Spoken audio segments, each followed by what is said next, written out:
ഒരു ട്രെയിനിൽ സഞ്ചരിക്കുന്ന നിരപരാധികളായ യാത്രക്കാരെ ഏതൊരു പ്രകോപനവുമില്ലാതെ പെട്രോൾ ഒഴിച്ച് കൊല്ലാൻ ശ്രമിക്കുക. ഇതേ തുടർന്ന് 3 പേർ മരിക്കുക. 2023 ഏപ്രിൽ 2 കോഴിക്കോട് എലത്തൂരിൽ ആലപ്പുഴ കണ്ണൂർ എക്സ്പ്രസ് കമ്പാർട്ട്മെന്റിൽ കടന്നു കയറി ഷാരുഖ് സെയ്ഫി എന്നാൾ നടത്തിയ കൊലപാതകം സമാനതകൾ ഇല്ലാത്തതായിരുന്നു. പ്രതിപിടിയിലായിട്ടും പോലീസ് അന്വേഷണത്തിൽ കൃത്യമായി മനസ്സിലാവാത്ത കാര്യമായിരുന്നു അയാൾ എന്തിനാണ് ഈ കുറ്റം ചെയ്തതെന്ന്. പക്ഷേ ഇപ്പോൾ NIA അക്കാര്യം കൃത്യമായി വ്യക്തമാക്കുകയാണ്. പ്രതി ഷാരുഖ് സെയ്ഫി ഒരു മതഭീകരവാദിയാണെന്നാണ് NIA പറയുന്നത്. കാഫിറുകളെ കൊന്നൊടുക്കുകയായിരുന്നു ഇയാളുടെ ലക്ഷ്യം.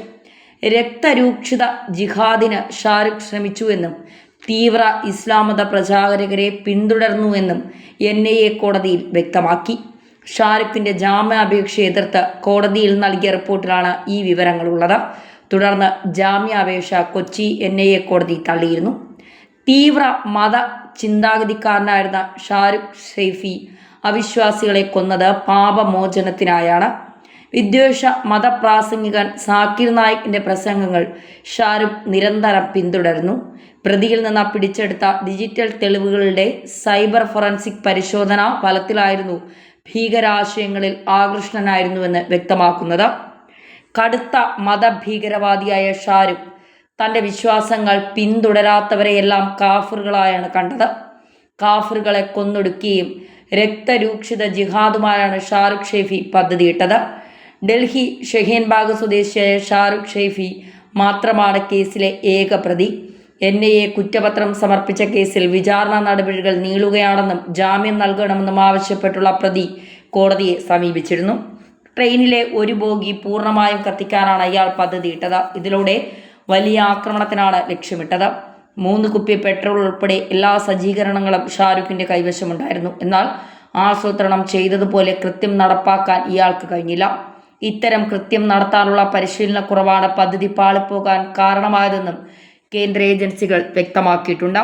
ഷാരുഖ് സെയ്ഫിക്കെതിരെ മാത്രമാണ് കോടതി അല്ലെങ്കിൽ NIA ഇപ്പോൾ കുറ്റപത്രം സമർപ്പിച്ചിരിക്കുന്നത്. ഇയാൾ മാത്രമാണ് കേസിലെ പ്രതി എന്നാണ് NIA കണ്ടെത്തിയിരിക്കുന്നത്. ഇയാൾ മതം തലയ്ക്കു പിടിച്ച ഒരു നരാധമനാണ് ഈ ഷാരുഖ് സെയ്ഫി എന്ന് പറയുന്ന കൊടും ക്രിമിനൽ.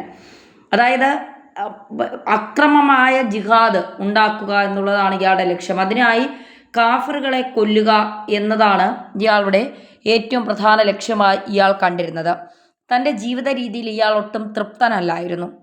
എന്നാൽ ഉത്തമനായ ഒരു മുസ്ലിം ആകണം എന്നുള്ള വല്ലാത്തൊരു ആഗ്രഹം ഇയാൾക്കുണ്ടായിരുന്നു. അപ്പോൾ ഉത്തമനായ ഒരു മുസ്ലിം ആകണം, എങ്ങനെ ആകണം, അതിനുള്ള ചിന്തകൾ ഇയാളെ അലട്ടിക്കൊണ്ടിരുന്നു. അങ്ങനെ ഇയാൾ പല പ്രഭാഷണങ്ങൾ കണ്ടു. പ്രത്യേകിച്ച് സാക്കിർ നായിക്കിൻ്റെ പല പ്രഭാഷണങ്ങളും കണ്ടു. ഈ കാഫിറുകൾ, അതായത് അമുസ്ലിങ്ങളായവരൊക്കെ തങ്ങളുടെ ശത്രുക്കളാണെന്ന് ഇയാൾ മനസ്സുകൊണ്ട് തീരുമാനിക്കുന്നു. പിന്നീട് ആ മതത്തിനെ കൂടുതൽ സ്നേഹിക്കാനായി, മതത്തിൽ പൂർണ്ണമായും തന്നെ അർപ്പിക്കാനായി ഇയാൾ അമുസ്ലിങ്ങളെ തേടിപ്പിടിച്ച് കൊല്ലുക എന്നുള്ളത് ഇയാൾ മനസ്സിൽ പദ്ധതിയിടുന്നു.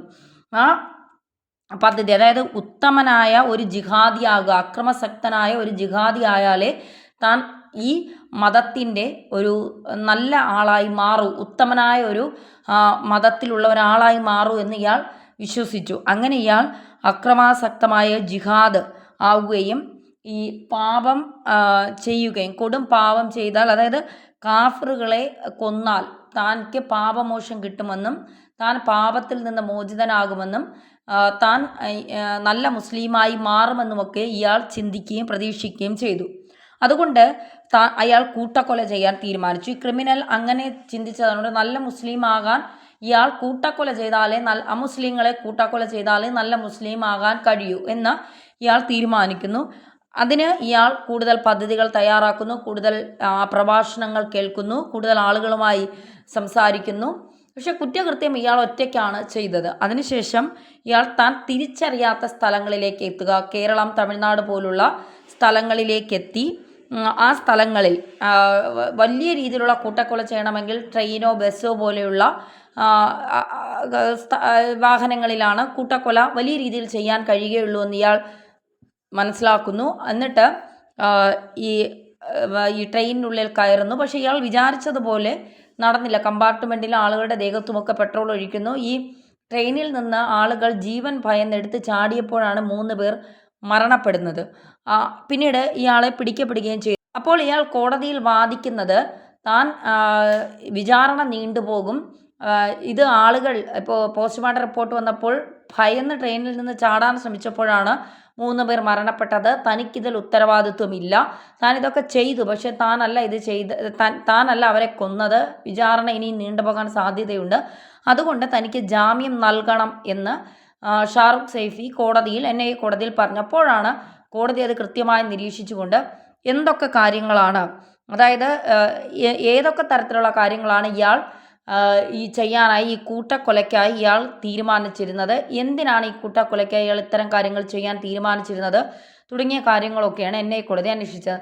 നമുക്കറിയാം, ഒരു ചെറിയ വാർത്ത ഉണ്ടായാൽ പോലും ഇപ്പോൾ BJP വിരുദ്ധതയും RSS വിരുദ്ധതയും ഒക്കെ വലിയ രീതിയിൽ ഉദ്ഘോഷിക്കുന്ന, അല്ലെങ്കിൽ വലിയ രീതിയിൽ വലിയ വായിലൊക്കെ വാർത്ത പറയുന്ന ഒരുപാട് മാധ്യമ പ്രവർത്തകർ നമുക്കിടയിലുണ്ട്.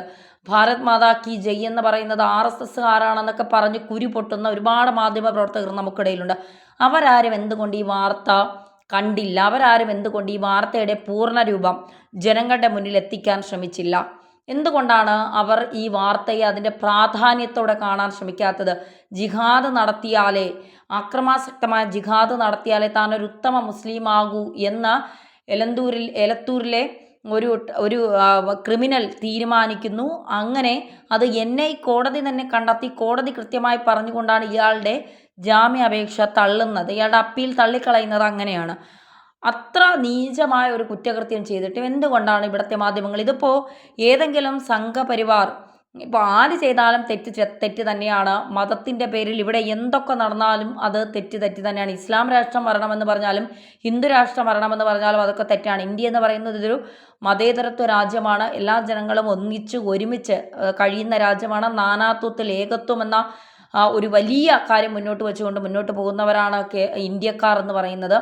അവിടെയാണ് ഡൽഹിയിൽ നിന്ന് ഒരു കൊടും ക്രിമിനൽ വരുന്നു. ആ ക്രിമിനൽ മുസ്ലിം എന്ന് പറയുന്ന മതത്തിലെ നല്ലവരായ ആളുകൾ ഇവനെ കണ്ടാൽ ഒരുപക്ഷെ അവർ തന്നെ ഇവനെ തീർത്ത് കളയും. അത്രമാത്രം കൊടും ക്രൂരമായ കാര്യങ്ങളാണ് ഇവൻ ചെയ്യാൻ തീരുമാനിച്ചിരുന്നത്. പല പ്രഭാഷണങ്ങൾ കേൾക്കുമ്പോൾ ഈ മതം തലയ്ക്കകത്ത് കുത്തിവെക്കുന്ന പല പ്രഭാഷണങ്ങളും സോഷ്യൽ മീഡിയയിൽ എപ്പോഴും നമ്മൾ കേൾക്കാറുണ്ട്. അതായത് ഈ ചെറുപ്പക്കാരുടെ ഉള്ളിലേക്ക് നിങ്ങൾ യഥാർത്ഥ മുസ്ലിം ആവണമെങ്കിൽ ഇത്തരത്തിലുള്ള കാര്യങ്ങൾ ചെയ്യണം, ആ മുസ്ലിങ്ങളെ നിങ്ങൾ ഒഴിവാക്കണം. നമ്മൾ പഹൽഗാമിലൊക്കെ കണ്ടതാണ്, മതം ചോദിച്ചുകൊണ്ട് തുണി അഴിച്ചുകൊണ്ടാണ് 26 പേരുടെ ജീവൻ ഈ കൊടും ക്രിമിനലുകൾ എടുത്തത്. അതേ സെയിം കാര്യം തന്നെയാണ് നമ്മൾ എലത്തൂരിലും കാണുന്നത് എന്നുള്ളത്. ഇത്തരം വാർത്തകൾ ചില കുരുപൊട്ടുന്ന ആളുകൾ, അല്ലെങ്കിൽ ഈ BJP എന്നും സംഘപരിവാർ എന്നും RSS എന്നും ഒക്കെ കേൾക്കുമ്പോൾ കുരുപൊട്ടുന്ന ആളുകൾ ഇത്തരം വാർത്തകൾ കൊടുക്കുന്നതിൽ ഒരു വിമുഖത കാണിക്കുന്നു.